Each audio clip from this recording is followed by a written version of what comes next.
Un collègue m'a raccompagné chez moi ce soir-là.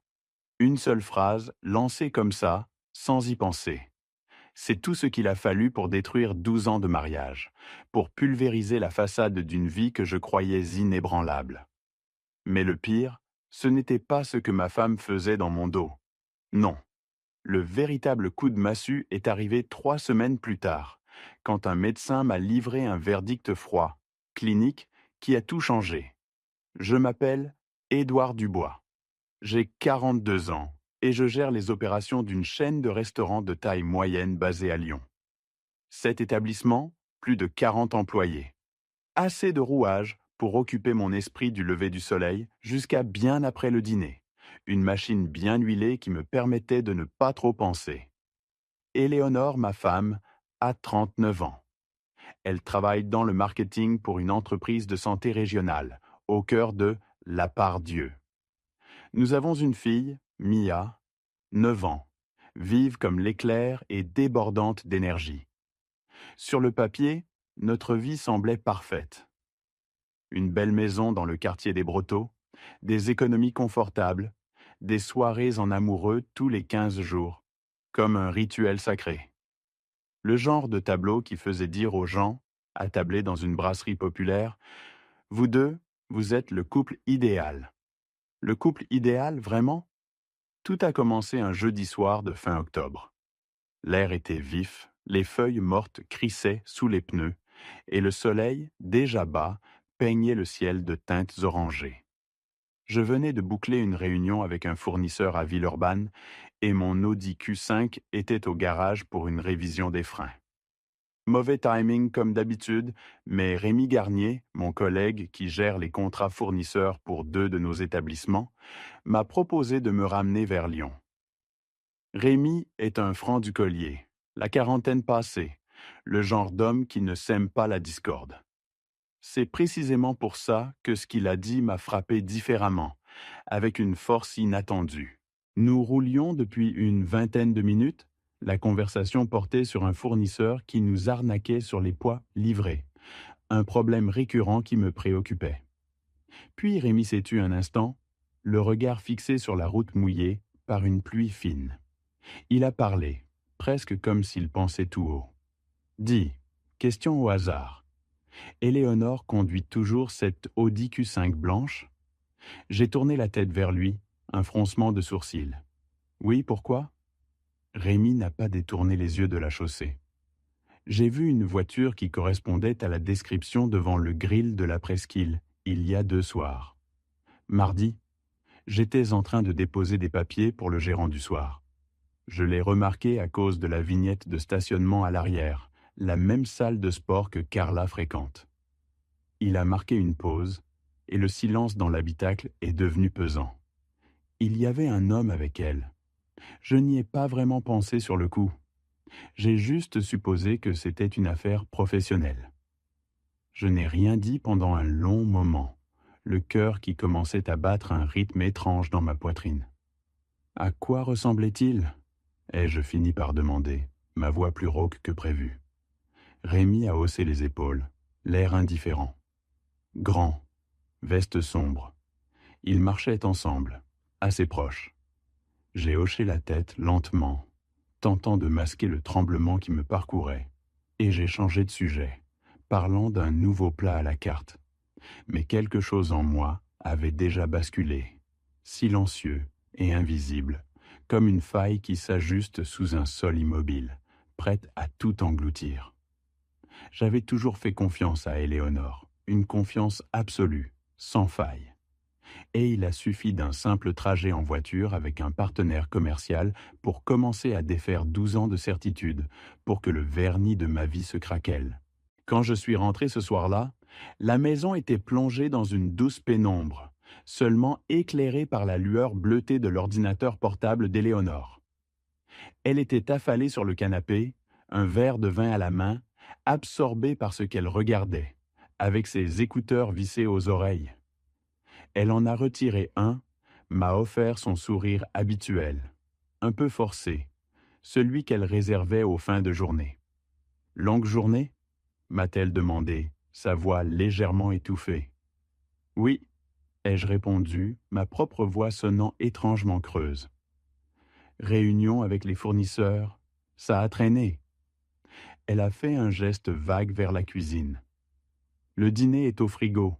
J'ai fait ce poulet au citron que tu aimes tant. Je me suis dirigé vers la cuisine, le cœur lourd. J'ai réchauffé mon assiette, le silence de la pièce amplifiant le cliquetis des couverts. J'ai mangé debout, accoudé au comptoir, fixant la fenêtre au-dessus de l'évier, tandis que le quartier s'obscurcissait dehors, les lumières des maisons s'allumant une à une. Éléonore est venue brièvement, juste le temps de se resservir un verre de vin, m'a embrassé l'épaule d'un geste machinal et est retournée sur le canapé. Tout était normal. Tout était exactement, précisément normal. C'était ça, le plus insupportable. Cette normalité forcée, cette routine immuable qui, soudain, me paraissait être un mensonge élaboré. J'ai repensé à mardi soir. Je n'avais pas encore interrogé Éléonore à ce sujet. Pas encore. Je n'étais pas prêt à voir la vérité se briser en mille éclats. J'ai sorti mon téléphone, mes doigts tremblants, et j'ai fait défiler ces messages de cette soirée-là. Elle m'avait envoyé un SMS à 18h47. Je reste un peu tard. Préparation de la revue trimestrielle. Ne m'attends pas. Le grill de la presqu'île n'était qu'à 12 minutes de son bureau. Et le grill de la presqu'île n'était pas non plus un endroit bon marché. Ce n'était pas le genre d'endroit où l'on s'arrête pour manger un morceau rapide en pleine surcharge de travail. C'était le genre d'endroit où l'on allait quand on voulait que la soirée ait une saveur particulière, une importance. Je ne l'ai pas confronté. Pas cette nuit-là. Je n'étais pas prêt. J'avais besoin de plus que l'observation fortuite de Rémi. Je devais savoir si mon intuition réagissait à quelque chose de réel ou si j'étais sur le point de faire exploser mon mariage pour une simple coïncidence de parking. Alors, j'ai fait ce que n'importe quel homme dans ma position fait quand il n'est pas prêt à affronter la réponse. J'ai pris une note mentale. J'ai souhaité bonne nuit à ma femme et je me suis allongé dans l'obscurité à côté d'elle, écoutant sa respiration régulière, si innocente en apparence. Le sommeil ne vint pas facilement, mais la décision, elle, fut claire et nette.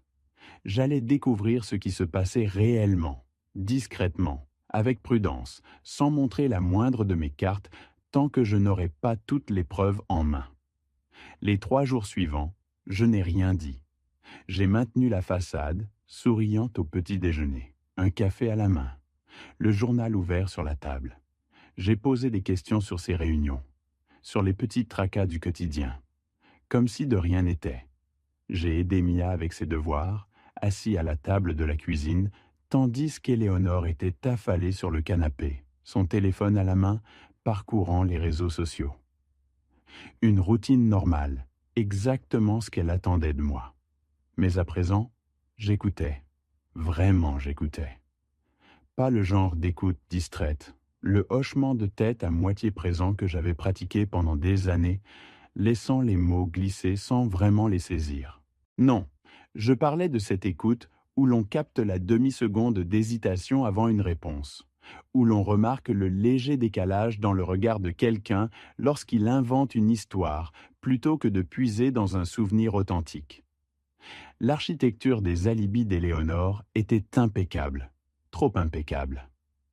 Chaque soir où elle était absente, elle avait une raison, toujours plausible, toujours juste assez vague pour ne pas inviter à des questions supplémentaires. Mercredi, c'était la préparation de la revue trimestrielle. Jeudi, un happy hour avec Denise, une collègue dont je ne me souvenais pas avoir entendu parler auparavant. Le lundi suivant, c'était la salle de sport, puis les courses.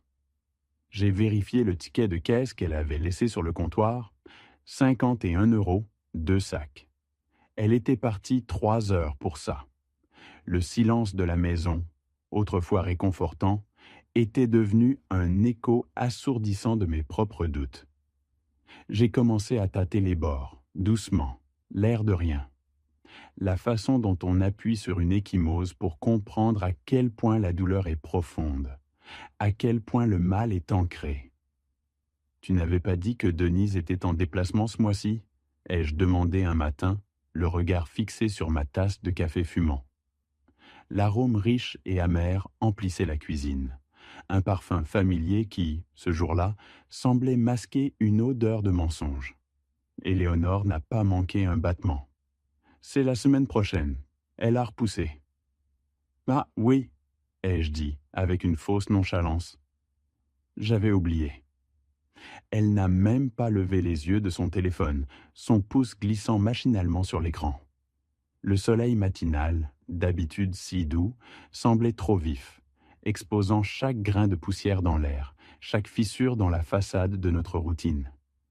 Chaque jour, je repensais à l'observation de Rémi Garnier, cette Audi Q5 blanche, l'homme à la veste sombre. Proche, entrant ensemble, ces mots résonnaient dans ma tête comme une mélodie obsédante dont je ne pouvais me défaire. Ils tournaient en boucle, se superposant aux images que mon esprit créait, des scènes imaginaires de leur intimité. Et sous cette répétition incessante, une question ne cessait de faire surface, lancinante, douloureuse. Depuis combien de temps? Le vendredi suivant, j'ai annoncé à Éléonore que je devais me rendre à Bordeaux pour un problème opérationnel urgent dans l'un de nos restaurants là-bas. J'ai même préparé une valise avec un soin méticuleux, comme si je jouais un rôle dans une pièce de théâtre dont j'étais le seul spectateur. J'ai conduit jusqu'à l'aéroport de Lyon-Saint-Exupéry, me suis garé sur le parking de courte durée et me suis assis dans le terminal pendant 40 longues minutes. Le brouhaha des annonces, le va-et-vient des voyageurs, le parfum des cafés et des croissants, tout semblait irréel, un décor pour ma propre mascarade. J'ai bu un café tiède, le goût amer se mêlant à l'amertume de ma situation, puis j'ai fait demi-tour et suis rentré à Lyon. À 18h15, je me suis garé à 3 pâtés de maison du grill de la Presqu'île, dans une ruelle sombre et discrète. L'air était frais, chargé de l'humidité du Rhône et des effluves de cuisine qui s'échappèrent des restaurants voisins. J'ai coupé le moteur de mon Audi Q5, le silence qui a suivi était assourdissant. L'attente était une torture lente, chaque minute s'étirant en une éternité. À 19h02, l'Audi Q5 blanche d'Éléonore s'est engagée sur le parking. Mon cœur a raté un battement, puis s'est mis à tambouriner contre mes côtes. Elle est sortie de la voiture, vêtue de cette robe portefeuille anthracite que je n'avais pas vue depuis des mois. Une robe qui lui allait à merveille, mettant en valeur sa silhouette, mais que je ne lui avais jamais vu porter pour moi ces derniers temps. Des talons hauts que je ne reconnaissais pas, ses cheveux lâchés, encadrant son visage. Elle s'est vérifiée dans le rétroviseur latéral avant de se diriger vers l'entrée. Pas un coup d'œil rapide, non, un examen délibéré, presque rituel, comme une actrice se préparant à entrer en scène. 8 minutes plus tard, il est arrivé. Grand, la trentaine passée, une carrure athlétique et cette assurance tranquille que possèdent les hommes qui n'ont jamais eu de raison d'en douter. Il n'a pas posé la main sur elle à l'extérieur. Il n'en avait pas besoin. La façon dont elle s'est tournée vers lui, le sourire qui a illuminé son visage, la manière dont elle s'est penchée vers lui avant même qu'il ne l'atteigne, tout disait l'intimité, la familiarité. Ils sont entrés ensemble, leurs silhouettes se fondant dans la lumière tamisée du restaurant. Je suis resté assis dans ma voiture, respirant à peine. Je ne suis pas entré. Je suis resté sur ce parking pendant 2h40, le moteur coupé, le froid s'infiltrant dans l'habitacle. Le temps s'est étiré, chaque seconde pesant lourdement, tandis que les lumières de la ville s'allumaient autour de moi, indifférentes à ma douleur. J'imaginais leurs rires, leurs conversations, les gestes tendres que je n'avais plus vus. Une rage froide commençait à s'installer en moi, mais elle était tempérée par une tristesse infinie. Quand ils sont ressortis, elle riait à quelque chose qu'il avait dit, sa main effleurant brièvement son bras avant qu'elle ne se reprenne et la retire. Vieille habitude, nouvelle discipline. Elle connaissait la différence entre le comportement à l'extérieur et celui à l'intérieur. Elle n'a pas balayé le parking du regard. Elle n'a pas jeté un coup d'œil par-dessus son épaule. Elle a marché jusqu'à sa voiture comme une femme qui n'avait rien à se reprocher, son visage serein, presque innocent. La lune, pleine et indifférente, éclairait la scène. J'ai pris le chemin le plus long pour rentrer à la maison, les rues de Lyon défilant dans un flou de lumière. Quand je suis arrivé, les lumières étaient éteintes. Je me suis assis à la table de la cuisine dans l'obscurité pendant un long moment, le silence de la maison amplifiant le vide en moi. Je pensais à Mia, endormie à l'étage, aux contes de fées que je lui avais lus la veille, aux dessins d'empreintes de doigts qu'elle avait scotchés sur le réfrigérateur avec des aimants dépareillés. Son innocence, sa confiance, étaient un baume et une torture. Je n'étais pas encore prêt à faire éclater tout ça, pas sans connaître l'étendue exacte de ce à quoi j'étais confronté. Le lendemain matin, j'ai passé un appel à un détective privé nommé Tom Sheehy, recommandé par un ancien collègue qui avait traversé une épreuve similaire 3 ans auparavant. Nous nous sommes rencontrés dans une brasserie près de mon bureau. L'endroit sentait le café fort et les viennoiseries, un contraste saisissant avec la gravité de notre conversation.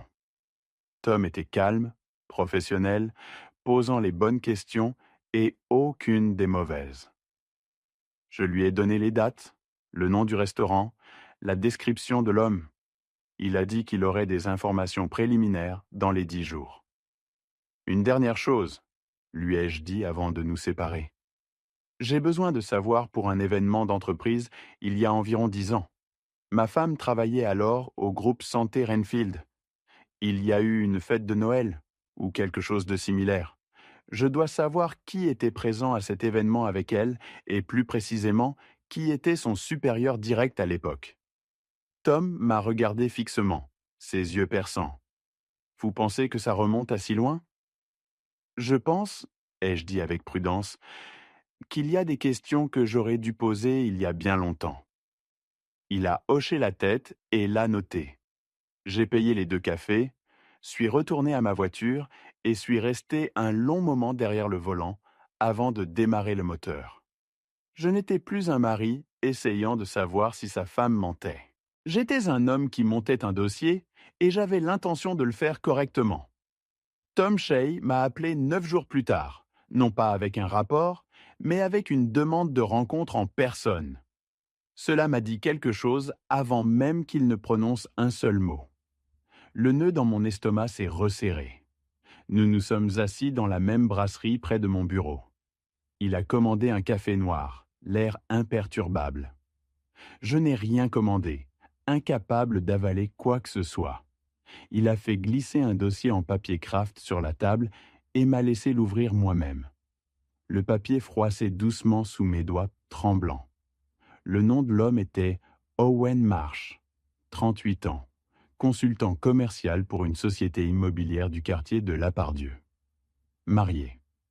Le nom de sa femme était Nahen. Pas d'enfant. Le dossier contenait une photo imprimée. Surveillance horodatée. Owen et Éléonore entrant au grill de la presqu'île.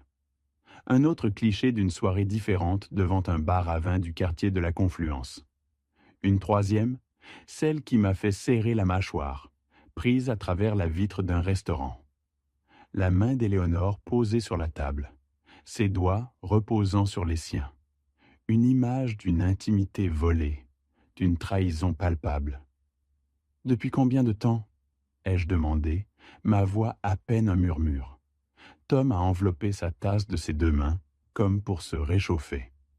D'après ce que j'ai pu établir, a-t-il commencé, sa voix basse et mesurée, au moins 7 mois, peut-être plus. Ils sont prudents, mais pas invisibles. Toujours les 2 ou 3 mêmes endroits.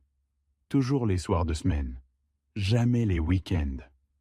Jamais. Parce que les week-ends étaient hot pour la famille. Pour Mia. Pour moi. La vérité m'a frappé comme un coup de poing. J'ai refermé le dossier, le bruit sec résonnant dans le silence de la brasserie. Et l'autre chose que je vous ai demandé de vérifier? Le groupe Santé Renfield, l'événement d'entreprise il y a 10 ans. Tom a hoché la tête lentement. Cela a demandé un peu plus de travail. Il a sorti une deuxième feuille de la poche intérieure de sa veste, des enregistrements d'emails imprimés, un annuaire du personnel d'un événement d'entreprise. Un nom était encerclé au stylo bleu, son supérieur direct à l'époque de la retraite annuelle. Il y a 11 ans, pour être exact, était un homme nommé Cédric Leclerc, directeur marketing senior, 44 ans maintenant, toujours dans la région, dirigeant sa propre société de conseil depuis Écully. Je fixais le nom, le monde autour de moi semblant vaciller. Cédric Leclerc. Le nom résonnait dans ma tête, déverrouillant des souvenirs enfouis, des fragments d'une époque que je croyais révolue, innocente. Mon mariage, ma vie entière, se reconfigurait sous mes yeux, une faille qui s'ajustait sous un sol immobile. Y avait-il une indication qu'ils étaient proches en dehors du travail, suffisamment proches pour que deux anciens collègues à qui j'ai parlé, officieusement, se souviennent d'eux comme étant inséparables lors de cette retraite? L'un d'eux a même décrit leur relation comme Tom a jeté un coup d'œil à ses notes, un léger froncement de sourcils sur son visage habituellement impassible. Le genre de proximité qui met les gens mal à l'aise au travail. Ces mots ont résonné dans l'air, lourds et définitifs.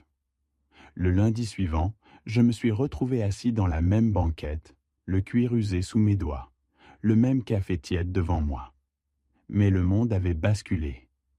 Éléonore était rentrée de cette retraite un dimanche soir. Je m'en souvenais avec une clarté douloureuse, car j'étais allé la chercher à l'aéroport de Lyon-Saint-Exupéry. Elle avait l'air fatiguée, étrangement silencieuse, une lassitude que j'avais alors attribuée à un long week-end de travail intense. L'air dans la voiture était lourd de son absence, puis de sa présence distante. Sur le chemin du retour, nous nous étions arrêtés dans une brasserie populaire pour manger un morceau, mais elle avait à peine touché à son assiette, prétextant simplement l'épuisement. Je l'avais cru. J'avais voulu la croire. Mia était née 8 mois et 3 semaines plus tard. Le calcul tournait déjà dans ma tête.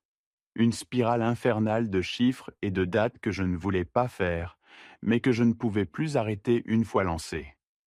C'était le genre de mathématiques qui déchire le tissu de votre réalité, qui transforme chaque souvenir en une question. J'ai remercié Tom, sa voix un murmure lointain dans le bourdonnement de mes pensées. J'ai payé les cafés, le geste mécanique, sans saveur. Puis, j'ai marché jusqu'à mon Audi Q5, garé un peu plus loin sur le boulevard des Brotteaux, et je me suis assis derrière le volant. Le moteur est resté silencieux pendant un long moment, le monde extérieur s'estompe en un flou indistinct. Seul le tic-tac de l'horloge interne de ma voiture semblait exister, scandant le rythme de ma détresse. Cette nuit-là, j'ai commandé un kit ADN à domicile en ligne. Livraison en 2 jours. J'ai utilisé une adresse email distincte, créée pour l'occasion, et une carte prépayée que j'avais achetée dans une pharmacie discrète sur le chemin du retour. La discrétion était devenue ma nouvelle obsession, une carapace protectrice autour de ma suspicion grandissante. Quand Éléonore m'a demandé ce que je faisais sur mon ordinateur portable, je lui ai dit que je vérifiais des factures de fournisseurs. Une excuse banale, crédible. Elle a hoché la tête, sans un mot de plus, et est retournée à sa série télévisée. Je l'ai observé du coin de l'œil, son profil éclairé par l'écran, et j'ai senti quelque chose se refermer silencieusement en moi, comme une porte claquant dans une partie de ma poitrine dont j'ignorais qu'elle était encore ouverte. Une certitude froide s'est installée. Quoi qu'il arrive, j'allais y faire face les yeux grands ouverts, chaque fait en main, chaque illusion brisée. Le kit est arrivé un mercredi, alors qu'Éléonore était au travail et Mia à l'école. J'ai signé le reçu à la porte, le cœur battant la chamade, puis je suis allé directement à la cuisine. J'ai lu les instructions 2 fois, méticuleusement, avant de faire quoi que ce soit d'autre. Le processus était simple, presque dérisoire face à l'ampleur de ce qu'il représentait. J'ai utilisé un écouvillon pour ma propre joue. Pour Mia, un second écouvillon, prélevé sur sa brosse à dents dans la salle de bain qu'elle utilisait chaque matin. Les instructions indiquaient que c'était acceptable. Un frisson de culpabilité m'a traversé, mais la soif de vérité était plus forte.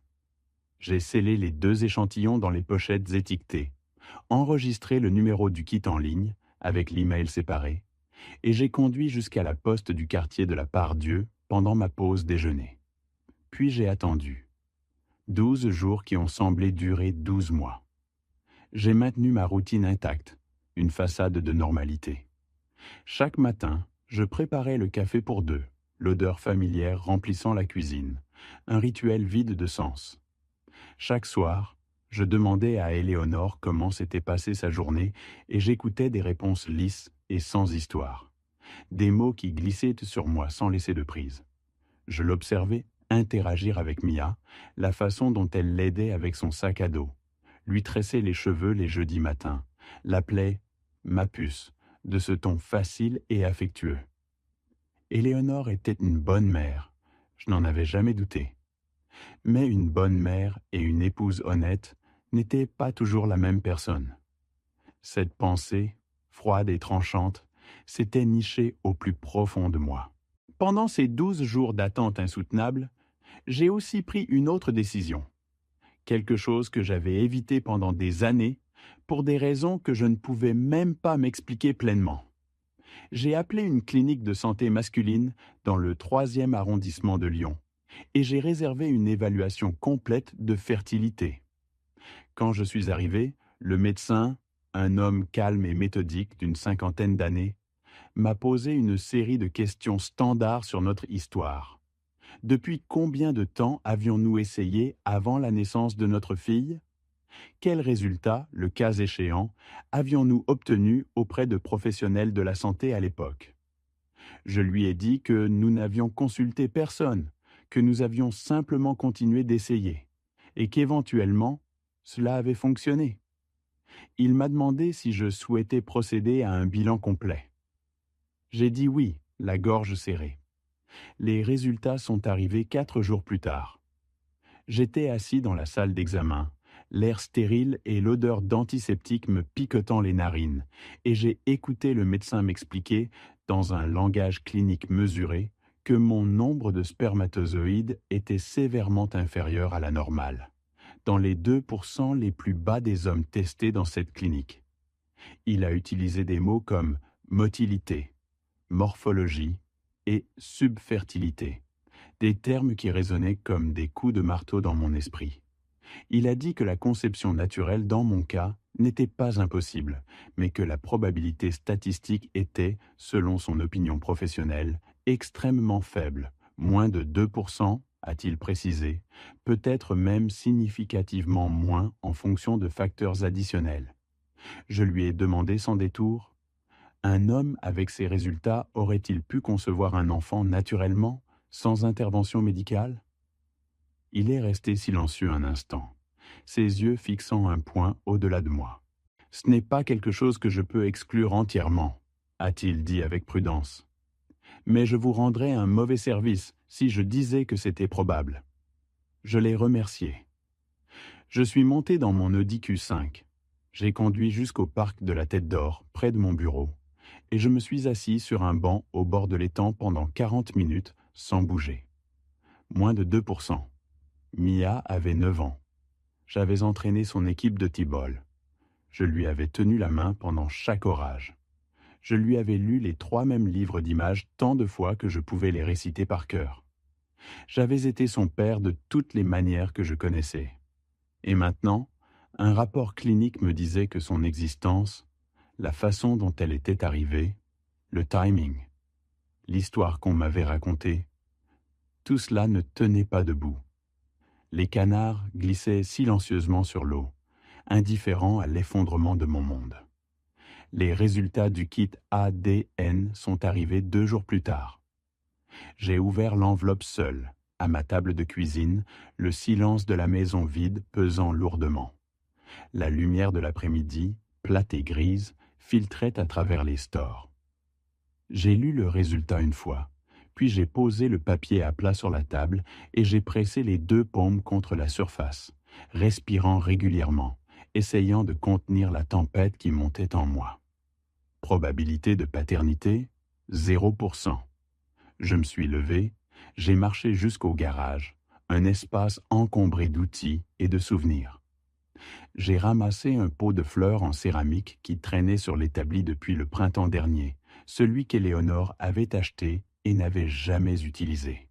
Et je l'ai lancé de toutes mes forces contre le mur de béton. Il s'est brisé en une douzaine de morceaux, le son sec et violent résonnant dans le silence. Une libération brute et désespérée de la rage et de la douleur qui m'étouffaient. Je suis resté là, le regard fixé sur les fragments éparpillés sur le sol froid du garage, ma poitrine se soulevant lourdement, les poings serrés à en faire blanchir mes jointures.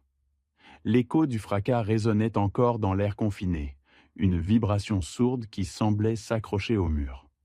Puis, dans un effort pour reprendre le contrôle, pour effacer toute trace de cette explosion de rage, je me suis penché. J'ai ramassé chaque morceau de céramique brisé, un par un, mes doigts effleurant les bords coupants, avant de les laisser tomber dans la poubelle en métal. Le son était étouffé, définitif. Je suis rentré dans la maison, le silence de la cuisine me frappant de plein fouet après le vacarme du garage. Je me suis rassis à la table, celle-là même où j'avais lu le verdict de ma paternité. Mon regard s'est posé sur le réfrigérateur, aimanté par un dessin de Mia, un soleil jaune vif et une maison aux fenêtres de travers.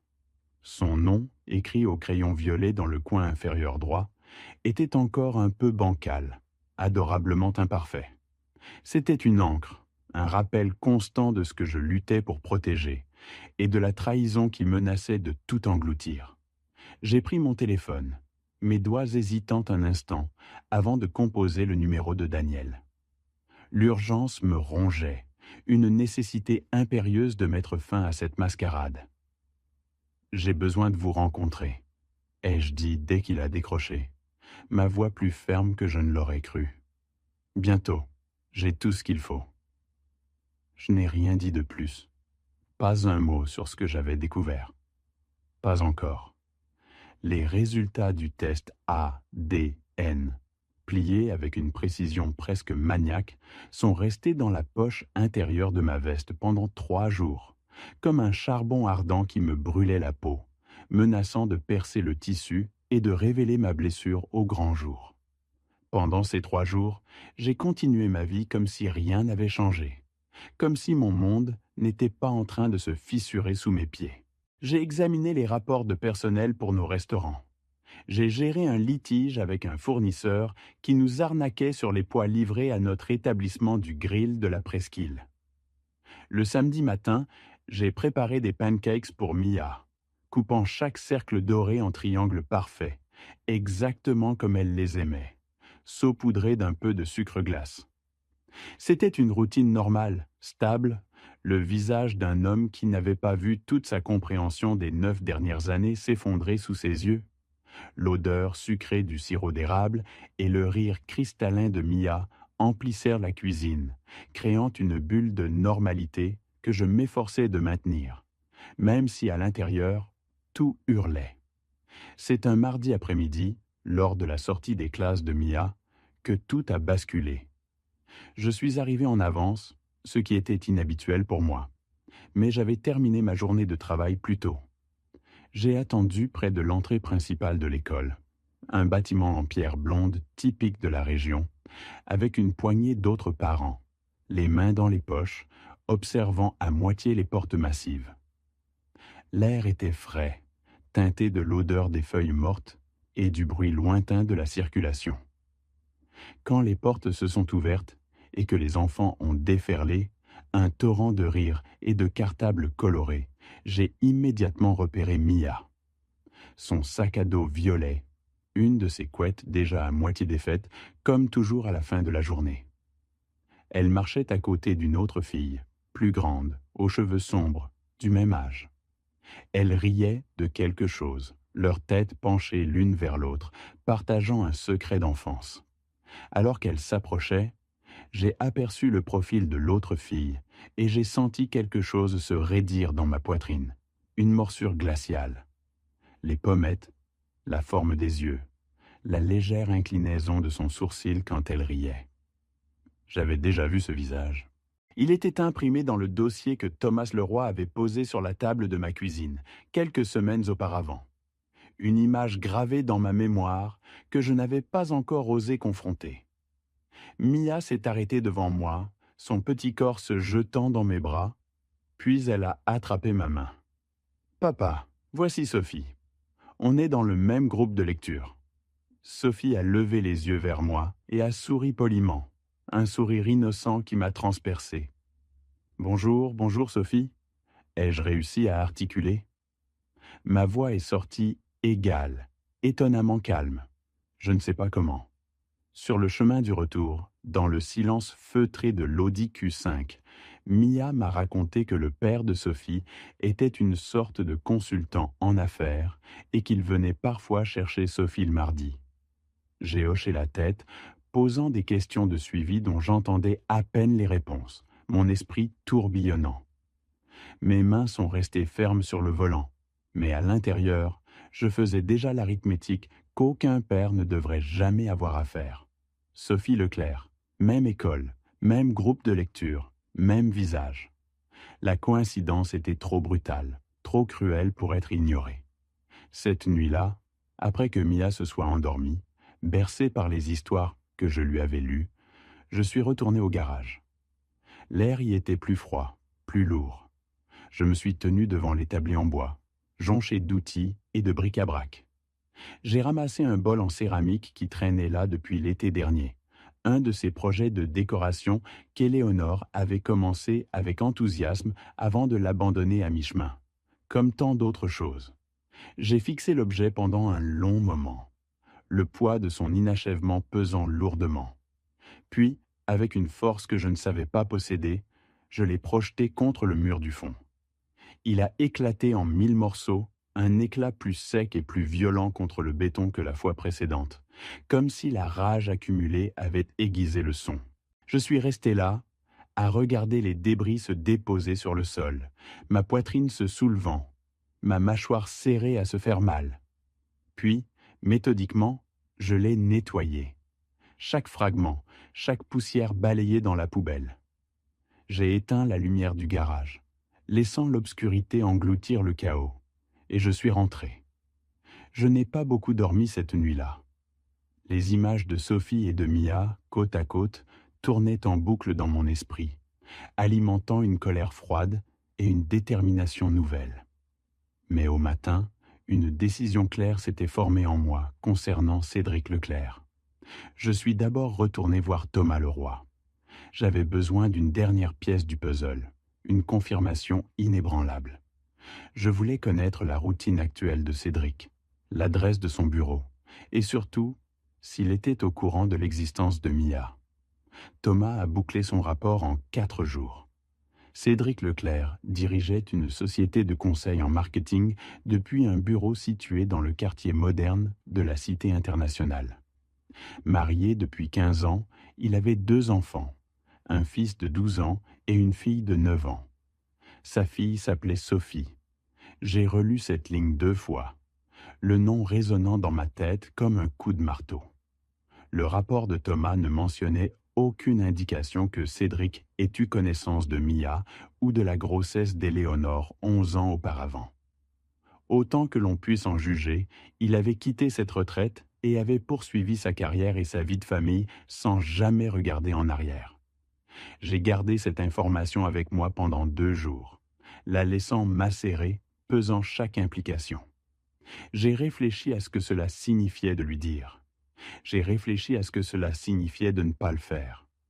J'ai imaginé Mia assise dans une salle de classe à côté d'une demi-sœur dont elle ignorait l'existence, riant d'une tâche de lecture.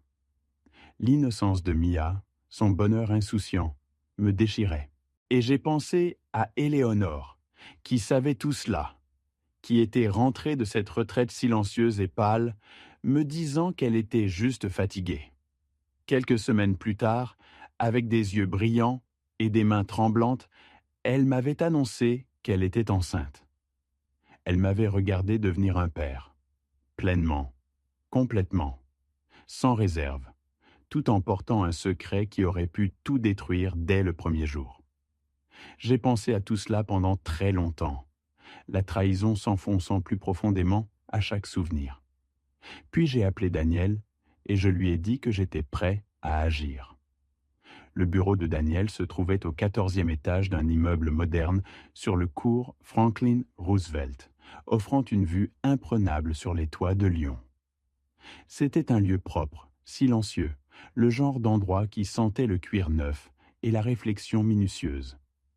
Daniel était un homme compact, au début de la cinquantaine, précis dans ses gestes, délibéré dans ses paroles, le type d'avocat qui vous laissait toujours finir vos phrases avant de répondre. Un collègue me l'avait recommandé 2 ans auparavant, et je n'aurais jamais imaginé avoir réellement besoin de ses services. J'ai tout déposé sur son bureau en bois sombre. Les rapports de Thomas Leroy, le résultat du test ADN, le dossier médical de la clinique de fertilité, les photographies horodatées d'Éléonore et d'Olivier Moreau. Daniel a tout lu sans expression, faisant des notes occasionnelles dans la marge d'un bloc-notes juridique jaune. Quand il a eu fini, il a levé les yeux, son regard perçant me fixant. « C'est très complet », a-t-il dit d'une voix calme, mais avec une intensité qui ne m'a pas échappé. « Vous avez fait un excellent travail préparatoire », a-t-il affirmé, sa voix résonnant doucement dans le silence feutré du bureau. Le soleil de fin d'après-midi filtrait à travers les larges baies vitrées, projetant de longues ombres sur le tapis épais et les meubles en bois sombre. « Je veux savoir où j'en suis », lui ai-je dit, ma propre voix plus rauque que je ne l'aurais souhaité. Je lui ai tout raconté, une fois de plus, mais cette fois avec une clarté nouvelle, presque clinique. L'histoire de mon mariage, la paternité que je croyais mienne, et ce que le tribunal pourrait décider. Chaque mot était une piqûre, une réouverture de plaie que je pensais avoir cautérisée.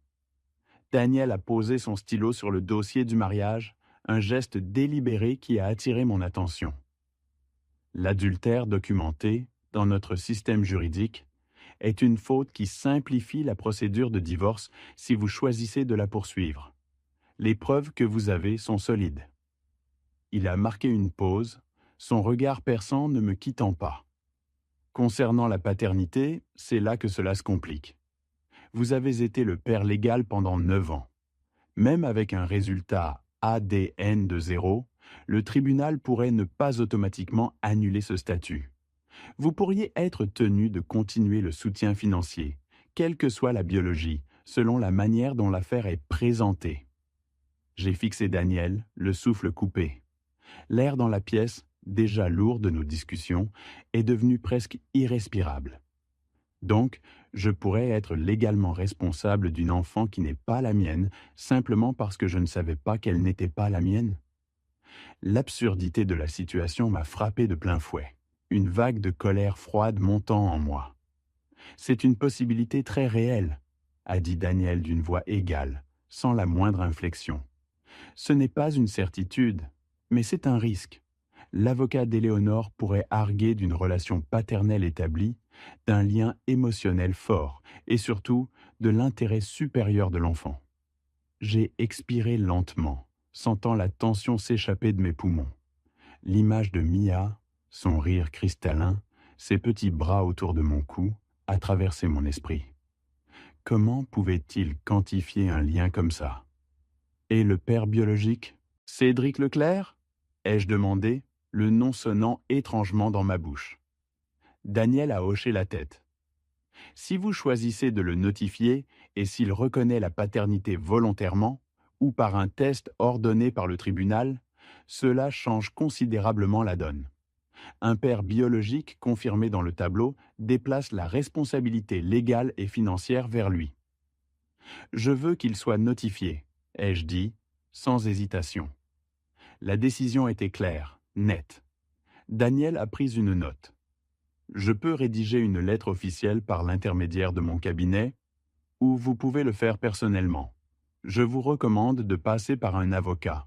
Ça reste propre. Par votre intermédiaire, ai-je répété, gardez ça propre. Il a hoché la tête, son expression imperturbable. Nous avons passé 1 heure de plus à examiner les détails. Le partage des biens, la maison, les comptes joints, le calendrier de dépôt des documents. Chaque point était une nouvelle couche de complexité, un nouveau fil à démêler dans la toile de notre vie passée. Quand je me suis levé pour partir, Daniel m'a tendu la main.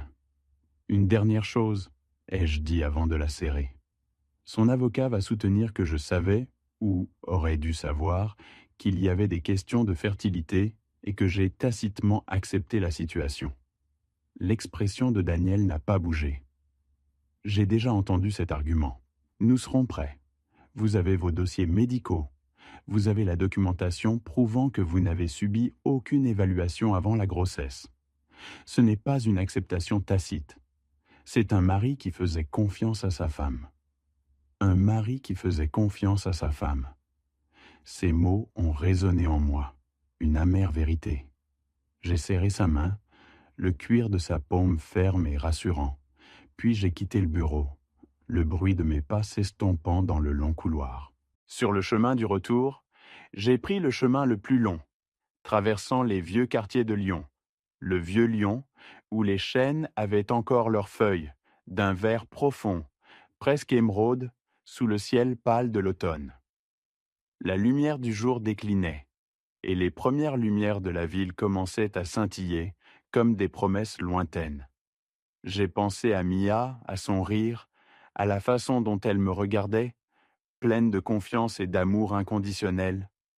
J'ai pensé à ce que j'allais faire de ce fait, que je l'aimais complètement et sans réserve, et que je ne pouvais pas non plus rester dans le mensonge qui avait bâti sa place dans ma vie.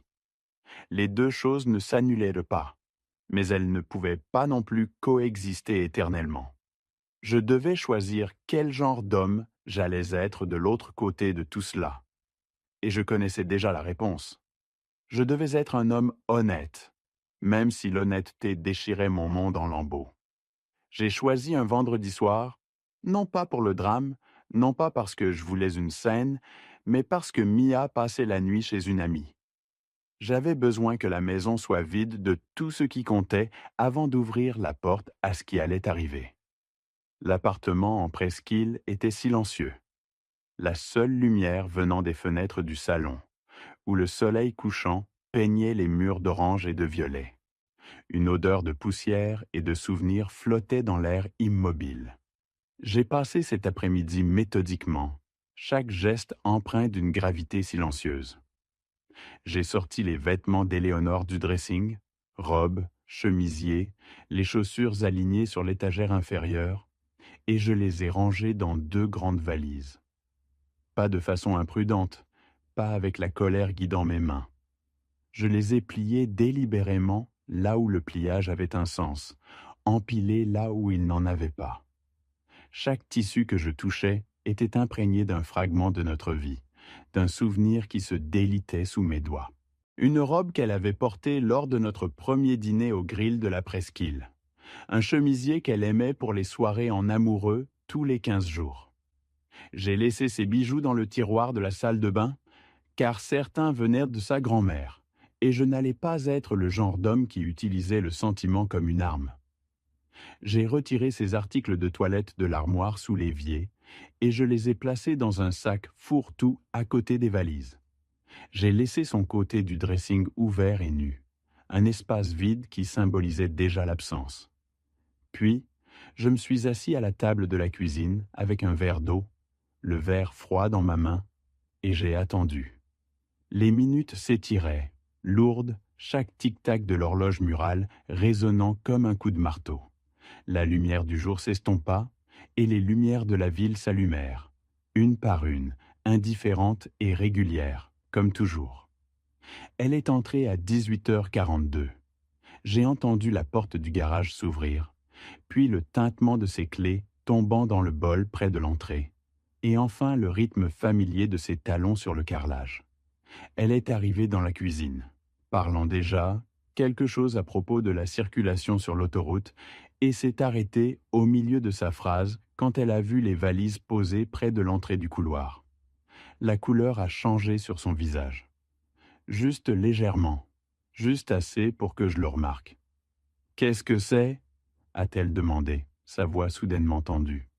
Assieds-toi, ai-je dit, ma propre voix calme, presque trop calme. Elle ne s'est pas assise. Elle est restée là où elle était, une main tenant toujours la sangle de son sac, ses yeux allant de moi au bagage. Édouard, qu'est-ce qui se passe? J'ai posé 3 objets sur la table devant moi, avec une précision presque chirurgicale. Le rapport photographique de Thomas Leroy, le résultat du test ADN, le dossier médical de la clinique de fertilité. Je les ai alignés, espacés, uniformément, et j'ai levé les yeux vers elle. « Oh, Olivier !»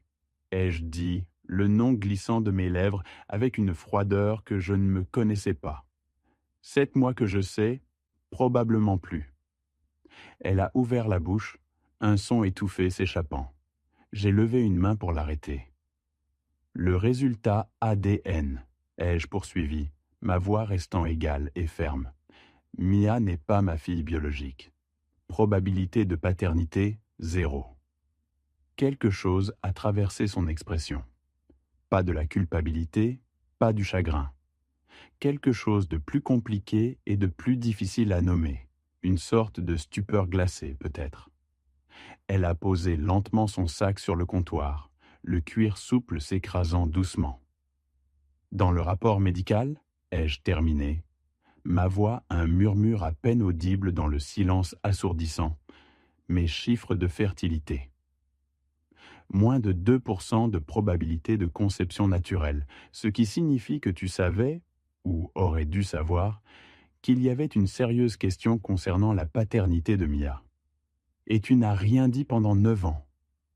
Le silence entre nous avait un poids écrasant, palpable comme une chape de plomb. Éléonore se tenait immobile, le corps raide, ses yeux fixés sur les documents étalés devant moi, mais son regard semblait vide, perdu dans un lointain inaccessible. L'air de la cuisine, d'habitude si familier, était devenu lourd, presque irrespirable, imprégné de non-dits et de trahison. Puis, sa voix, étrangement calme, a brisé le sortilège. Tu as cessé d'être présent. Tu étais toujours au travail, toujours à gérer le problème de quelqu'un d'autre. J'étais invisible dans ce mariage bien avant Olivier. Elle avait prononcé le nom avec une pointe d'amertume, comme si elle cherchait à justifier l'injustifiable par une blessure ancienne. Ce n'est pas une confession, ai-je rétorqué, ma voix aussi plate que le plateau de la table. C'est une diversion.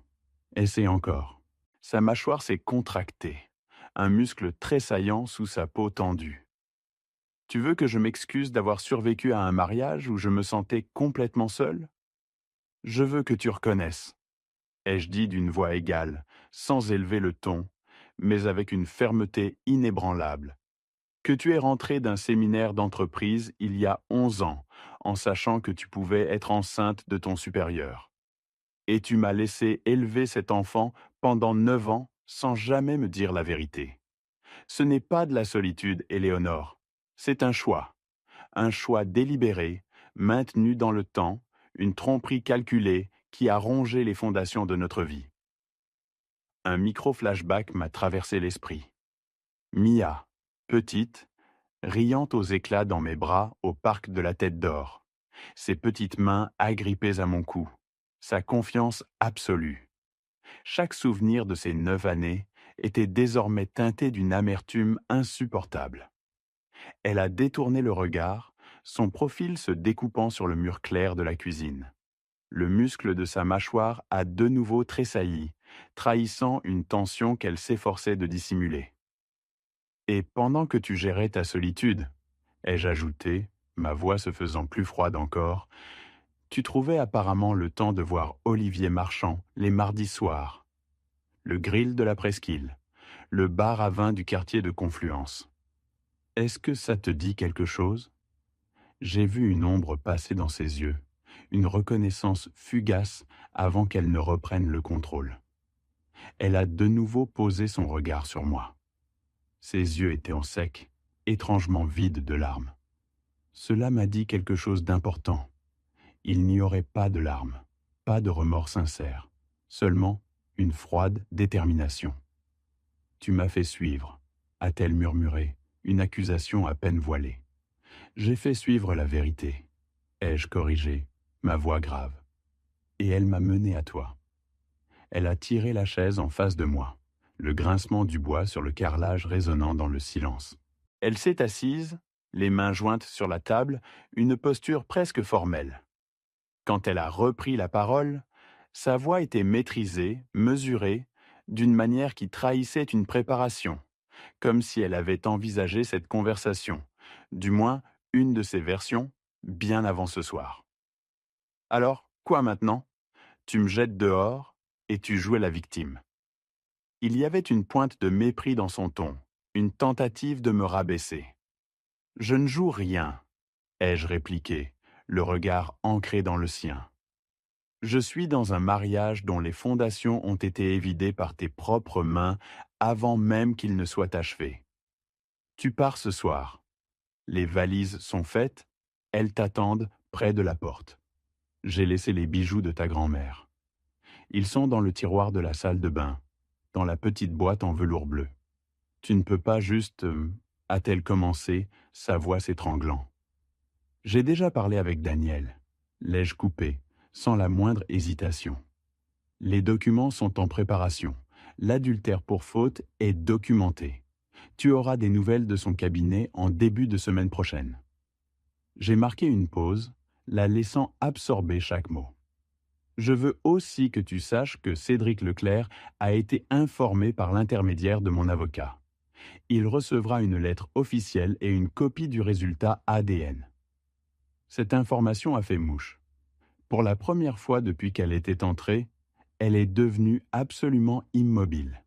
La contenance contrôlée qu'elle avait maintenue s'est effondrée, non pas en larmes, mais en quelque chose de plus froid, quelque chose qui ressemblait à un calcul interrompu, une stratégie soudainement mise à mal. Ses yeux se sont rétrécis, une lueur de fureur contenue y dansait. « Tu n'avais aucun droit, » a-t-elle dit, sa voix basse, étendue, un sifflement à peine audible. « Il a une fille dans la classe de Mia, » ai-je répliqué, ma propre voix restant calme, implacable. Il a le droit de savoir. Et franchement, sa femme aussi. Elle s'est levée brusquement. Le mouvement sec. Elle a attrapé son sac sur le comptoir, le cuir claquant légèrement contre le marbre. Son regard a balayé les valises, puis est revenu vers moi. Et pendant un instant, j'ai cru qu'elle allait dire quelque chose de réel, quelque chose qui reconnaîtrait l'ampleur véritable de ce qu'elle avait fait. Une once d'humanité peut-être. Mais elle ne l'a pas fait. Elle a saisi la poignée d'une valise, laissant la seconde, et s'est dirigée vers la porte. Elle a marqué une pause, la main posée sur le cadre de la porte, son dos tourné vers moi. Sans se retourner, elle a dit, sa voix empreinte d'une amertume glaciale. « Tu n'aurais jamais été assez, Édouard. » J'ai regardé son dos s'éloigner, une silhouette désormais étrangère. « Peut-être pas, » ai-je répondu, ma voix un murmure dans le silence qui s'épaississait. Mais j'ai toujours été honnête. Il y a une différence. La porte s'est refermée derrière elle avec un clic sec, un son définitif qui a scellé la fin de 12 années. Je suis resté assis à la table de la cuisine pendant un long moment après son départ. La maison était silencieuse d'une manière qu'elle n'avait pas connue depuis des années. Non pas le silence d'une famille qui s'endort pour la nuit, mais le silence d'un espace qui avait enfin cessé de faire semblant, un vide assourdissant mais étrangement apaisant. L'air, auparavant lourd de tension, semblait s'être allégé, comme si un poids invisible avait été soulevé. J'ai pris mon téléphone et j'ai envoyé un message à Mia. « Dors bien ma puce, à demain. » Sa réponse est arrivée en moins d'une minute. Une série d'émojis joyeux et un cœur dessiné à la main, photographiée avec la tablette de son ami. J'ai posé le téléphone. J'ai respiré profondément. Et pour la première fois depuis des semaines, l'air dans la pièce m'a semblé m'appartenir pleinement. C'était une sensation étrange, une liberté inattendue, presque vertigineuse. Le week-end s'est déroulé tranquillement, sous un ciel lyonnais d'un bleu limpide. J'ai récupéré Mia de sa soirée pyjama le samedi matin, son petit sac à dos à la main, ses yeux encore pétillants de sommeil et d'excitation. Je lui ai préparé son petit déjeuner préféré. Des œufs brouillés crémeux et des toasts sans croûte, coupés en petits carrés, exactement comme elle les aimait. Nous avons passé l'après-midi au parc de la Tête d'Or, lançant un frisbee jusqu'à ce que mon bras me fasse mal. Les rires de Mia résonnant joyeusement près de l'étang aux canards. Elle n'a pas demandé où était sa mère. Les enfants ont une conscience plus aiguë que nous ne leur en donnons le crédit, et Mia avait toujours été perspicace au-delà de son âge. Elle demanderait quand elle serait prête. Je répondrais honnêtement, de la manière dont une enfant de 9 ans avait besoin de l'entendre, quand ce moment viendrait. Le dimanche soir, alors que je révisais le projet d'accord de séparation que Daniel m'avait envoyé par email, mon téléphone a sonné. Un numéro inconnu, avec l'indicatif local de Lyon. J'ai failli laisser la messagerie prendre le relais, mais quelque chose m'a poussé à répondre. Est-ce Édouard Dubois ? La voix était celle d'une femme, posée, mais avec quelque chose en dessous qui trahissait une personne se maintenant par pure force de volonté. « C'est bien moi », ai-je dit après une courte pause. « Mon nom est Nathalie Marchand. Je pense que vous savez pourquoi j'appelle. » J'ai posé l'ordinateur portable sur la table basse, le bruit sourd du plastique sur le bois. « Oui, je sais. » Une autre pause, plus longue cette fois, remplie d'une tension palpable. « J'ai trouvé une lettre du cabinet de votre avocat ce matin. Olivier l'a laissée sur le comptoir de la cuisine. Je ne sais pas s'il a oublié qu'elle était là ou s'il voulait que je la voie. Je l'ai lue 2 fois avant de l'appeler au travail. » Sa voix est restée contrôlée, mais à peine. Il n'a pas nié. « Je suis désolé, » ai-je dit, le mot sonnant creux dans le silence de mon salon. Et je le pensais, non pas comme une simple formalité, mais comme une personne à une autre, qui comprenait précisément le poids spécifique d'une telle matinée. Le silence au bout du fil était lourd, imprégné de la même amertume que celle qui m'étreignait. « Depuis combien de temps le saviez-vous » a-t-elle demandé, sa voix à peine un murmure.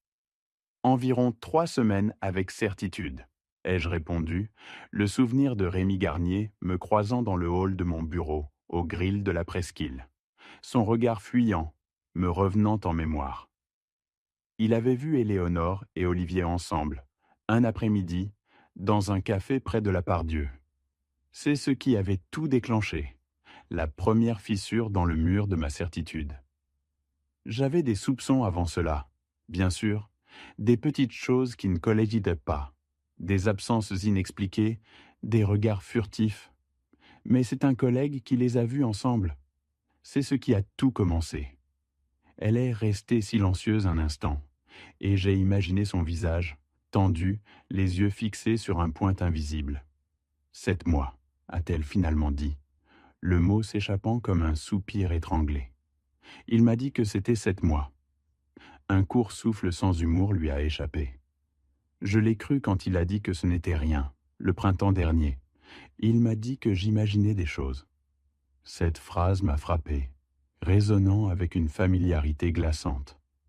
Le même refrain, les mêmes tactiques. Ils sont doués pour ça, ai-je dit.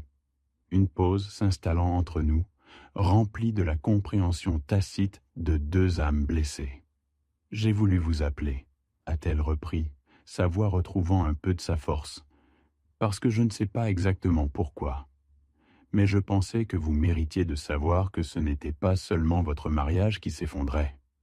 Et parce que je voulais entendre quelqu'un qui avait déjà traversé le pire de cette découverte. » Elle s'est arrêtée, hésitante. « Est-ce que ça devient plus facile de savoir ?» J'ai réfléchi honnêtement à sa question. le regard perdu dans les reflets du lampadaire sur la vitre de mon salon, le silence de l'appartement en presqu'île pesant lourdement. La nuit était tombée, enveloppant Lyon d'un voile sombre, et les lumières de la ville commençaient à scintiller. Savoir est en fait la partie la plus facile, ai-je dit, ma propre voix résonnant avec une vérité durement acquise. C'est le fait de ne pas savoir qui vous ronge, qui vous épuise. Une fois que vous savez, vous pouvez bouger, vous pouvez prendre des décisions. Vous avez de nouveau un sol sous vos pieds. C'était comme respirer après une longue apnée, même si l'air était froid et amer. Elle a absorbé mes mots, un long silence s'étirant. Puis elle a changé de sujet, sa voix empreinte d'une nouvelle prudence. « Votre fille », a-t-elle dit doucement. J'ai lu la lettre. Je comprends qu'il y a plus à cela que juste Olivier. Oui, il y a plus, ai-je confirmé, ma mâchoire se serrant. Mais je m'en occupe. Est-ce qu'elle va bien ? A demandé Nathalie. Votre fille ? La question m'a surpris. Pas son contenu, mais sa gentillesse inattendue, une lueur d'humanité dans cette conversation si sombre. Elle va bien, ai-je dit, un léger sourire se dessinant sur mes lèvres en pensant à Mia. Elle est résiliente. Elle a 9 ans et elle lance un frisbee mieux que moi. Je me suis revu au parc de la Tête d'Or, le soleil filtrant à travers les feuilles denses des platanes, Mia courant après le disque volant, ses rires cristallins. Alors, je pense qu'elle va s'en sortir. Un petit son authentique a traversé la ligne. Presque un rire, presque pas. Je l'espère, a dit Nathalie doucement. J'espère que vous deux allez bien. Nous nous sommes dit au revoir peu après. Pas d'échange d'informations, pas de projet de se reparler. Juste 2 personnes qui avaient vécu côte à côte la même tromperie, partageant brièvement le poids de celle-ci avant de retourner chacun porter le sien. J'ai reposé le téléphone, le combiné froid contre ma joue, et je suis resté assis un moment, le regard vide, le poids de la conversation s'attardant dans l'air. Le silence de l'appartement était maintenant plus profond, plus lourd. Puis, j'ai rouvert l'email de Daniel et relu attentivement le projet d'accord, prenant des notes dans les marges là où j'avais des questions, essayant de me raccrocher à la logique froide du droit pour échapper à l'émotion. 3 jours plus tard, Daniel m'a appelé pour me dire que Cédric Leclerc avait contacté son cabinet. Il ne contestait pas le résultat du test ADN. Il demandait cependant du temps pour consulter son propre avocat avant de répondre formellement. « Il ne fuit pas », m'a dit Daniel. D'après mon expérience, cela signifie qu'il va s'engager. « Bien », ai-je dit, une lueur d'espoir, aussi ténue soit-elle, perçant l'obscurité. Au moins, il y aurait une résolution, pas une fuite. La même semaine, l'avocat d'Éléonore a envoyé une réponse préliminaire à notre dossier. Elle incluait, comme Daniel l'avait anticipé, l'argument selon lequel j'avais tacitement accepté la situation d'une paternité incertaine en ne cherchant jamais d'évaluation médicale pendant nos années d'essai pour concevoir. C'était formulé avec soin et argumenté avec précision, une tentative calculée de semer le doute. Daniel m'a appelé après l'avoir lu. « Ils vont pousser cet angle à fond », a-t-il dit, sa voix calme mais ferme. « Mais vos dossiers médicaux sont propres. Vous êtes allé à cette clinique de votre propre initiative, sans aucun test préalable enregistré. Ce n'est pas un homme qui a accepté l'incertitude. C'est un homme qui faisait confiance à sa femme. Alors, nous ripostons, ai-je dit, le poing serré. Nous ripostons, a confirmé Daniel. Et nous gagnons. Je lui faisais confiance. J'avais appris récemment, de la manière la plus coûteuse possible, la différence entre une confiance qui se gagne et une confiance qui est simplement supposée. Daniel Mercer avait gagné la sienne. Chaque conseil, chaque démarche, chaque mot pesé avec une intégrité inébranlable. Je me suis souvenu des années où j'avais aveuglément cru, où j'avais construit ma vie sur des sables mouvants. Et la leçon était gravée en moi. La procédure de divorce a progressé comme Daniel l'avait promis, méthodiquement, sans raccourci, et avec chaque document à sa place. L'avocat d'Éléonore a poussé l'argument de l'acceptation tacite pendant 3 semaines, une période d'attente tendue où chaque jour semblait durer une éternité, avant que Daniel ne le démantèle dans une réponse écrite qui était, selon ses propres termes, chirurgicale. Mes dossiers médicaux ne montraient aucune évaluation de fertilité antérieure à aucun moment de notre mariage. Aucun conseil, aucune référence clinique, aucun dossier d'aucune sorte indiquant que j'avais jamais été informé ou invité à remettre en question la parenté de Mia. J'étais un homme qui avait simplement fait confiance à sa femme et qui n'avait eu aucune raison de faire autrement.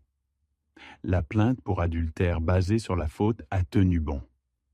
Les photographies de la surveillance de Tom Shah, combinées aux preuves horodatées, laissaient à Éléonore très peu de marge de manœuvre sur ce front. Mais ce qui occupait le plus mes pensées, plus que le partage des biens, plus que la maison, plus que les comptes joints que nous séparions méthodiquement, était la question de Mia. Le poids de cette vérité, de cette trahison, se posait sur elle, innocente et inconsciente. Je me suis assis en face de Daniel un après-midi de fin novembre, le ciel lyonnais gris et bas, et j'ai exposé clairement ma décision. Il a écouté sans m'interrompre, ce qui était l'une des choses que je respectais le plus chez lui.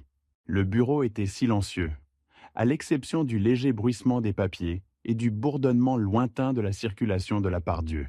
« Je ne contesterai pas la garde », ai-je dit, ma voix ferme, bien que mon cœur se serrait à chaque mot. Je ne me battrai pas pour la paternité légale. Mia n'est pas ma fille biologique, c'est un fait. Et la relation que j'ai avec elle, tout ce sur quoi elle a été construite, a été édifiée sur un mensonge auquel je n'ai jamais consenti. Je peux l'aimer. Je l'aime. Mais je ne peux pas construire le reste de ma vie sur des fondations posées sans ma connaissance ou mon consentement. La décision avait été longue et douloureuse à prendre, chaque fibre de mon être se déchirant entre l'amour et la vérité. Daniel était resté silencieux un instant, son regard perçant me sondant. « Ce n'est pas la décision que la plupart des hommes dans votre position prennent, » a-t-il dit avec prudence. « Vous comprenez que cela signifie renoncer entièrement à la relation parentale légale. »« Je comprends, » ai-je dit, ma voix ne tremblant pas. « Je ne renonce pas à Mia, la personne. » Je me retirais d'un statut légal qui m'avait été attribué par la tromperie. Ce sont deux choses distinctes, fondamentalement différentes. Daniel a pris une note, le léger grattement de son stylo sur le papier résonnant dans le silence feutré du bureau. « Et le contact continue » a-t-il demandé, son regard se posant sur moi. « Cela se fera entre Mia et moi, quand elle sera assez grande pour comprendre la situation dans son intégralité, » ai-je répondu, ma voix plus douce que je ne l'aurais voulu. L'idée de ce futur, de cette conversation inévitable, serrait mon cœur. Je savais que ce serait un chemin long et délicat, mais je devais croire qu'un jour, elle comprendrait. Pour l'instant, elle a besoin de stabilité. Elle a besoin de sa mère, quelle que soit la forme que cela prendra. Elle n'a pas besoin d'une bataille pour la garde qui viendrait s'ajouter à tout le reste. C'était une décision déchirante, mais je savais qu'elle était juste. La protéger était ma priorité absolue, même si cela signifiait m'éloigner légalement. Daniel a hoché la tête lentement, son expression grave. Il a noté mes paroles, son stylo traçant des lignes précises sur son carnet. Et vous êtes conscient que renoncer à la paternité légale dans ces circonstances vous décharge également de toute obligation financière ? J'en suis conscient, ai-je dit, sans hésitation. Le poids de cette réalité, aussi froide soit-elle, ne m'a pas surpris. Cédric Leclerc avait été informé. Il assumerait cette responsabilité. Elle lui appartenait, et à lui seul. Nous sommes restés silencieux un instant, le poids de mes décisions emplissant l'espace entre nous. Puis Daniel est passé à l'élément suivant de sa liste, et j'en ai été reconnaissant. Il comprenait la différence entre une décision qui nécessitait un examen approfondi et une autre qui était déjà prise, gravée dans le marbre de ma volonté. La maison s'est vendue plus vite que prévu. Une annonce au juste prix du marché. Le produit de la vente partagée équitablement, conformément à l'accord. C'était une fin abrupte à 12 ans de vie commune, mais aussi une libération. J'ai trouvé un appartement en presqu'île, au 12e étage d'un immeuble près de la Part-Dieu, avec une vue imprenable sur la ville que je n'avais jamais su désirer avant de la voir. C'était une toile vivante, changeante, qui m'offrait une perspective nouvelle sur mon existence. J'ai emménagé avec le strict nécessaire, laissant derrière moi ce qui ne me servait plus. Les meubles que nous avions achetés ensemble sont restés en grande partie avec Éléonore. J'ai pris mes couteaux de cuisine, car c'était moi qui avais toujours cuisiné, et un fauteuil de lecture qui m'appartenait bien avant notre mariage. Tout le reste était remplaçable, des objets sans âme qui ne portaient plus le poids de nos souvenirs. Chaque carton déballé, chaque objet rangé dans ce nouvel espace, était un pas de plus vers une nouvelle version de moi-même. Un jeudi soir de décembre, je me suis retrouvé assis dans ce nouvel appartement.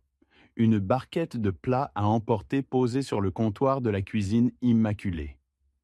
Les lumières de la ville scintillaient à travers la grande fenêtre, un tapis d'or et d'argent s'étendant à mes pieds.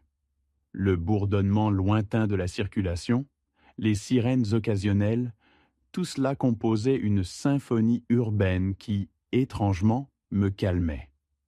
J'ai sorti mon téléphone et j'ai pris rendez-vous pour un suivi à la clinique de santé masculine. Non pas pour revenir sur le diagnostic, mais pour entamer la conversation sur les options qui s'offraient à moi, sur l'autre versant de cette épreuve.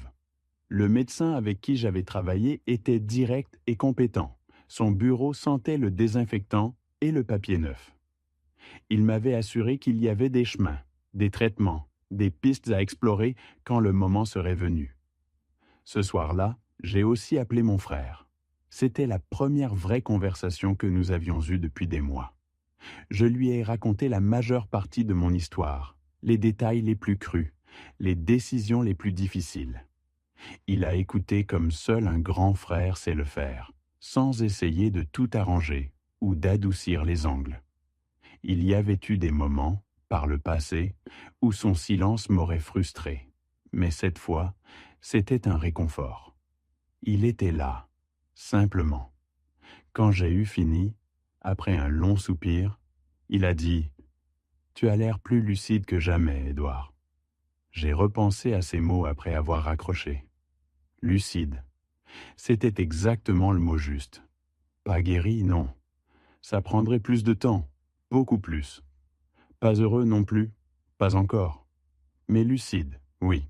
Comme une fenêtre qui aurait été embuée de condensation pendant des années et qui aurait enfin été essuyée. Je pouvais voir au dehors, le monde s'offrait à nouveau à moi avec une clarté inattendue. C'était suffisant pour l'instant. C'était une base solide sur laquelle reconstruire. 4 mois après qu'Éléonore eut quitté la maison avec une seule valise, le divorce a été prononcé un mardi matin gris, dans une salle d'audience sur la rue de la République. Le ciel lyonnais était bas, lourd, comme un couvercle sur la ville. J'avais enfilé une veste et une cravate par habitude, par respect pour la formalité de l'instant, même si mon cœur était vide de toute cérémonie. Daniel était assis à mes côtés, son visage impassible, un roc de professionnalisme. L'avocat d'Éléonore était en face, un homme aux traits tirés, l'air aussi las que moi. La juge a mené la procédure avec l'efficacité de quelqu'un qui avait fait cela 1000 fois, trouvant l'affaire ni remarquable ni triviale, juste la conclusion ordonnée d'un arrangement légal qui avait suivi son cours. C'était terminé en moins de 40 minutes. Un simple coup de marteau sur la table, et 12 ans de ma vie s'étaient transformés en un dossier clos. J'ai serré la main de Daniel sur les marches du palais de justice et je l'ai remercié. L'air frais de décembre piquait ma peau. Il m'a dit que j'avais été l'un de ses clients les plus organisés. Venant de Daniel, je l'ai pris comme un éloge suprême. J'ai conduit jusqu'à mon restaurant, le Grill de la Presqu'île, non pas parce que j'avais besoin d'y être, mais parce que je voulais être utile de mes mains, m'ancrer dans le concret.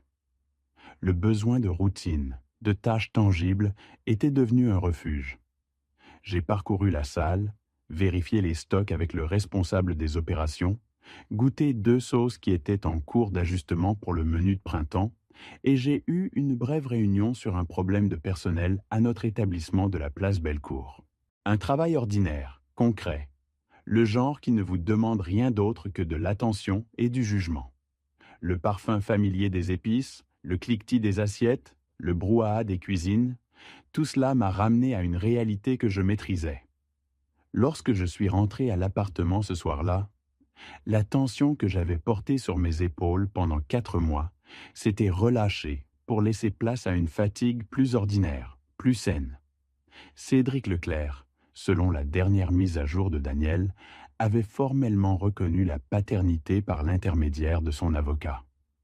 Sa réponse à notre correspondance légale avait été mesurée et sans hostilité, celle d'un homme faisant face aux conséquences de ses propres choix. Ce qui n'était plus mon affaire. Sa fille, Sophie et Mia, étaient toujours dans la même classe. Je ne savais pas comment cela était géré et je n'avais pas besoin de le savoir. Ce n'était plus mon foyer à gérer. Éléonore avait emménagé dans un appartement près de chez sa sœur à Villeurbanne. Owen Marsh, d'après ce que les contacts de Daniel avaient recueilli au sein de la communauté juridique, n'avait pas quitté Nain. Que ce soit une réconciliation ou une simple inertie, ce n'était pas non plus mon affaire. Ce qui était mon affaire, ce à quoi j'avais commencé à penser avec quelque chose qui ressemblait plus à de l'anticipation qu'à de la crainte, c'était ce qui allait suivre pour moi. Je suis retourné à la clinique de santé masculine en janvier. Le spécialiste m'a présenté un éventail d'options de traitement. Supplémentation hormonale, protocole de reproduction assistée, une approche étape par étape qui n'était pas garantie, mais qui n'était pas non plus sans réelle possibilité. Il était honnête quant au calendrier et aux probabilités, et je respectais cela. Je lui ai dit que je voulais explorer sérieusement cette option et nous avons mis en place un plan de 3 mois. Pour la première fois depuis longtemps, je sentais que je reprenais les rênes de mon propre destin. J'ai aussi passé une longue soirée de février à écrire. Non pas pour quelqu'un d'autre, mais uniquement pour moi. Les termes que j'avais l'intention d'apporter à toute relation future. L'air frais de la nuit lyonnaise s'infiltrait légèrement par la fenêtre entr'ouverte de mon appartement en presqu'île, portant avec lui les échos lointains de la ville qui ne dormait jamais tout à fait. La lumière douce de ma lampe de bureau éclairait la page blanche, et le grattement régulier de mon stylo était le seul son dans le silence studieux de mon salon. Ce n'était pas une liste d'exigences rigides, mais plutôt l'esquisse architecturale d'une vie que je construisais cette fois-ci les yeux grands ouverts. Chaque ligne tracée avec une intention renouvelée, une fondation solide pour l'avenir. Au sommet de cette liste, gravée en lettres capitales dans mon esprit, figurait l'honnêteté, précoce et sans exception. Une vérité brute, sans phare, dès les premiers instants. Je me souvenais trop bien des non-dits, des silences complices qui avaient tissé la toile de mon passé, des petites omissions qui, mises bout à bout, avaient fini par former un gouffre. Et juste en dessous, formulée sans ambiguïté, la condition suivante. Toute femme avec qui je choisirais de construire une famille devrait comprendre que j'exigerais une confirmation de paternité à la naissance d'un enfant. Ce n'était pas par suspicion, ni comme une accusation, mais comme l'acte d'un homme qui avait appris à un coût exorbitant que l'amour sans vérification, dans ce contexte précis, l'avait presque anéanti. Je n'étais pas prêt à revivre cela. Je n'étais pas prêt à élever un autre enfant que j'aimerais de tout mon cœur pour apprendre un jour la vérité par une simple enveloppe Kraft posée sur une table de cuisine. Le monde s'écroulant autour de moi. La prémisse même de cet amour avait été une construction élaborée par quelqu'un d'autre pour sa propre commodité, une illusion soigneusement entretenue. Si une femme trouvait cette condition inacceptable, cela me dirait tout ce que j'avais besoin de savoir avant d'aller plus loin. C'était une ligne rouge, un principe non négociable, le fruit d'une douleur profonde et d'une résilience durement acquise. Le samedi précédant la finalisation du divorce, j'avais fait une dernière chose. La matinée était fraîche, mais un soleil timide perçait à travers les nuages épars, promettant une éclaircie. J'ai pris ma voiture et j'ai roulé jusqu'au parc de la Tête d'Or, ce lieu familier où j'avais emmené Mia des dizaines de fois au fil des ans.